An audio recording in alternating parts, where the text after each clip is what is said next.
Di Kabupaten Kerawang kemarin Ibu Bupati sudah melakukan press conference ya dan video conference antara gubernur dengan semua bupati wali kota se-Jawa Barat ya, dan sudah disampaikan dengan jelas. Yang pertama bahwa COVID-19 itu ada yang namanya ke dalam kelompok orang dalam pemantauan atau ODP. ODP ini sesuai dengan definisi dari provinsi dan sudah disampaikan Ibu di medsos Ibu bahwa ODP adalah orang yang mengalami keluhan maupun tidak keluhan, yaitu batuk, pilek, demam tetapi tidak sesak nafas atau istilahnya pneumonia, dan ada riwayat perjalanan ke daerah epicentrum ya. Ada riwayat perjalanan ya ke wilayah terjangkit atau kontak dengan pasien yang konfirmasi kurang dari 14 hari sebelum munculnya gejala ya, kurang dari 14 hari ya. Nah, ini sekali lagi ODP. ODP ini harus dilakukan karantina mandiri ya, kemudian dilakukan pemantauan oleh puskesmas atau oleh dokter dari klinik perusahaan.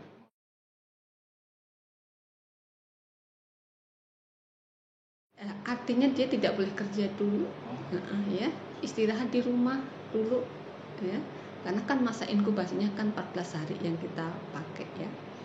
Lah, tidak boleh kontak dulu dengan yang lainnya, kemudian dipantau selama 14 hari, harapannya tidak ada gejala, ataupun ketika ada gejala tadi di awal, ke depan selama 14 hari gejalanya hilang, jadi sehat, nggak ada gejala ya.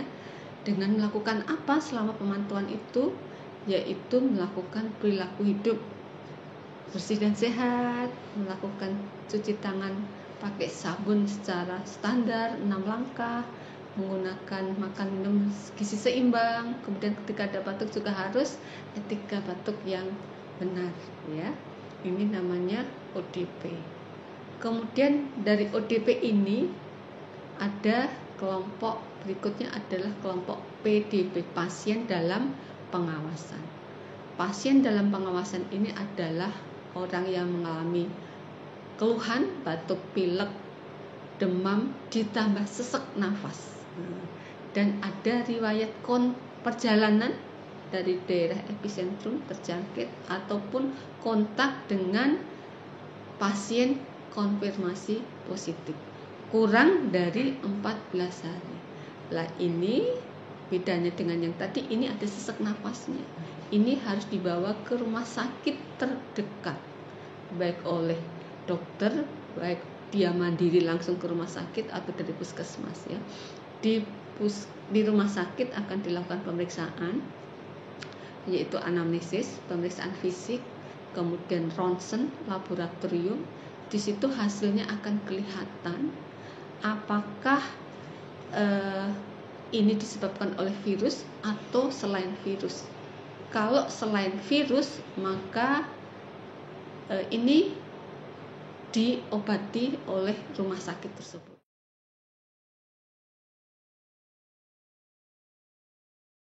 Kalau ODP tadi sudah saya sampaikan ya, ODP itu kan istirahat karantina mandiri ya, nggak boleh banyak keluar, namanya karantina, nggak boleh banyak berhubungan dengan orang lain ya.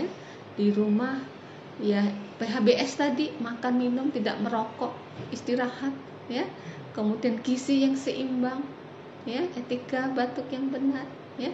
Dari situ kalau dengan kegiatan itu daya tahan tubuh akan meningkat, maka akan melawan ketika ada penyakit ya, karena virus pada ikatnya adalah bisa sembuh sendiri dilawan dengan daya tahan tubuh yang kuat ya.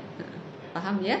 Jadi ODP itu belum tentu ini dipantau 14 hari dengan PHBS yang bagus, insya Allah nggak akan muncul menjadi PDP ya. Itu ya, kalau PDP mah jelas sudah dibawa ke rumah sakit sana, udah penanganan dokter, udah jadi pasien ya, udah suspek kalau ya gitu. Kalau ODP mah ada riwayat, itu yang harus dipantau ya. Itu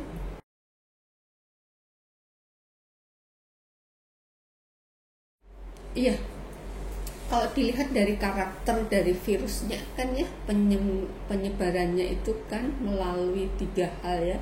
Satu melalui ke partikel dari mulut ke pernapasan ya, kemudian melalui kontak erat ya, kontak close ya, jadi hubungan dekat, jabat tangan, sentuhan itu.